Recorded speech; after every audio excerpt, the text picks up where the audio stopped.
So you've enjoyed a nice long holiday break, and you're getting ready to start your homeschool year back up again. There is something that you should do, though, before you get started, and that's a homeschool mid-year review. Hi, I'm Christy with Homeschooling in Progress. In this video, I'm going to share with you why a homeschool mid-year review is a good thing to do, and also how you can do one. So why would you want to do a homeschool mid-year review? Well, at the beginning of the year, you get all of this curriculum and think that everything is going to work perfectly. And hopefully a lot of it is. But you and I both know not every homeschool day is perfect. And so a homeschool mid-year review is a good time to kind of take a step back, which is also really good to do during a break because you're not right in the middle of everything. You kind of have a chance to take that step back. And you get a chance to kind of evaluate what's been working and what hasn't. Are those rough homeschool days you're having just because of the day? Or is it maybe something else like your curriculum or something that you can change? So it's good to have a homeschool mid-year review just to kind of see, how are things working? Is there anything that needs to change? So, how do you do a homeschool mid-year review? Well, what I like to do is I like to make a list on a sheet of paper, all of our subjects. I write down the math and the science and the history, but then I also do like our nature study or the items that we have in our homeschool, in our morning basket, like our art and music and so on. And I just write down everything that we cover in a week. And then I go through and I think, is this working or is it not working? And most of the things that are on that list are working great. And so I'll put a star next to those. Our history, love it. So put a star next to it. Our literature, love it. So I put a star next to it. So there are lots of things that have a star next to them. And hopefully yours will too. But there are some things that might be kind of, not working so well. Maybe they're working awful and you just totally need to change it. Or maybe it's just something where, it could be better, but, it's not working so well. So, maybe put a frown next to those or, a thumbs down or a minus sign or something. Just some kind of negative sign so that you can tell what's working and what's not. So, the things that are working, the start items, you don't have to worry about those. Those are working. So you're done with those. Let's focus more on those items that have the negative mark next to them, the unsmiley face, the frown. And let's focus on those. So, you're going to ask yourself a few questions then with these items. Why is this not working? Is it the curriculum that's not working? So, look at the curriculum. Look at what you're using. Maybe it's a very cut and dry textbook type of curriculum, and your kids are not responding well to that. Well, then that would be, something that would tell you, okay, I need to get something new then. Maybe I want to try some more of a Charlotte Mason approach with living books. Maybe my kids will respond better to that. So, maybe you tweak that.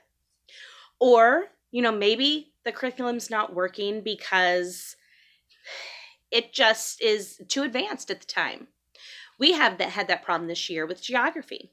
Last year for geography, we used a geography course from Memoria Press.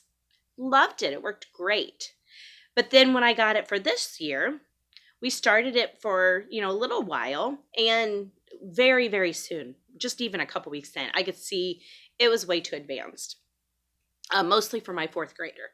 And so I thought, I really like this curriculum. I'm not going to get rid of it, but we're not ready for it this year. And so I shelved it for, maybe for just a year. We'll see. I'll try it again next year, see how it goes. But they weren't ready for it this year. And there's nothing wrong with that. The curriculum's not always going to work. And so it's good to kind of see this isn't working and to find something that will work. So then for geography, the next thing we did was we tried country studies.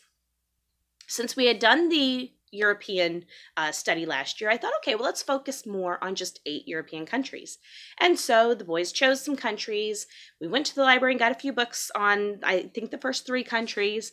And it worked great. I printed off some notebooking pages for them, made a little binder, and everything was working great. And then life set in, and I didn't get a chance to get to the library, and my library won't let us put very many books on hold. And so, I didn't have time to travel to 3 different libraries to try to find books for these countries. Because, of course, they didn't just pick Germany, they kind of picked some obscure countries too.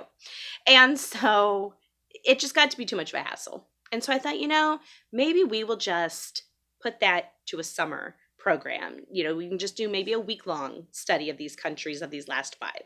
And we can just go to the library, get everything at once. If we have to go to a couple libraries, we're not doing any other schoolwork. So I thought we'll just push that to the summer and do a fun summer unit on it. And so actually what we're going to do for the rest of the year for geography, take 3, is just a geography drill where they're going to look through, and on a sheet that has all of the countries labeled, they're going to pick 3, write them down. The next day, they're going to see if they can remember those and choose 3 more and just continue on in that manner. So just very basic and simple, but I've kind of realized that's what we need this year for geography, is basic and simple. And I wouldn't have known that had I not done an evaluation of how it was going. If I would have just continued on, we probably would have been hating and dreading geography each day. So, ask yourself, is the curriculum working? Then, ask, is it working am I using it as effectively as I can? Are you, if you're having a problem with the subject, and you think the curriculum is fine, it's not too hard, it's not too difficult, or it's not too easy, it's not something that, they seem to enjoy it, but it's just still not working. Well, then look into other things. Is it the time of day? Is it the day of the week? Is there something else going on that's kind of giving a problem with this not working? We had this problem this year with our nature study. I had planned at the beginning of the year to put nature study in the afternoon. I thought it'd be the perfect time. The school day would be over. We wouldn't be rushed. We could just kind of just all go outside and take our time, and my 3-year-old would be napping, so we wouldn't have to worry about chasing him around. And so I thought it'd be perfect. Well, a month or so in, it wasn't perfect anymore. It wasn't working at all. We were actually kind of just not getting to it because we were tired at the end of the day. The boys had worked hard all morning and early afternoon, and nature study was kind of the last thing we wanted to do. We just wanted a break.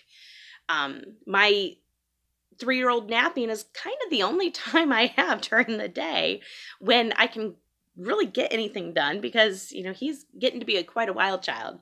And so I needed that time to get some things that I needed to get done. And so it wasn't working out. And so I decided, well, maybe it's the time of day because we love nature study. It's not the nature study itself that was the problem. We love nature study. We loved the curriculum we were using. And so I thought, well, maybe we will put it in the morning. And so now we just do all of our group work in the morning. We start with our morning basket. We add in our nature study. And then we do any group work that we have, like history and science, we do together. So we kind of do all of that in the morning before lunch. And then the boys do some of their individual work after lunch. And that has actually worked great.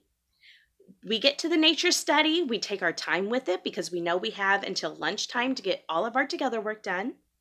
And so we've had a blast with it. And that was all we changed was the time of day.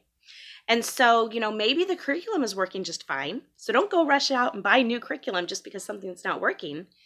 Think about, is it the curriculum or maybe is it something else like the time of day or, something else that's going on with it that isn't working very well. So, don't just rush out to buy new curriculum, but don't also feel like you are stuck with what you buy. If the curriculum is what's not working, then definitely try something new. You can always save the other curriculum for another year, share it with a friend, sell it. You don't have to hold on to it just because you bought it. But don't be quick to get rid of it. Kind of try some other things first. So, sometimes the curriculum is something that might be something that needs to change during a mid-year review. Other times you might realize It's your learning space. A few years ago, all of my children would work together at a table. And it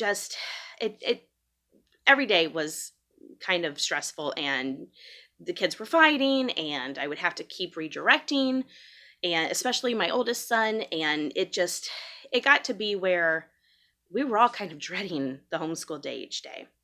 And so I took some time during our holiday break to think about, what is going on here? Why is this such a problem? And I realized my older son, he does have ADHD, and he was having a really hard time focusing. He would see his siblings working and, want to see what they were doing, or just want to bug them, or, whatever. And he was having a hard time focusing.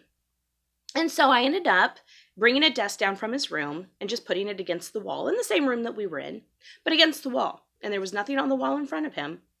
The rest of the year went smoothly. He just needed help focusing. So look into your learning area, especially if you're having discipline problems where it's not the curriculum, but something else is going on. Look to see, do we need to separate some children?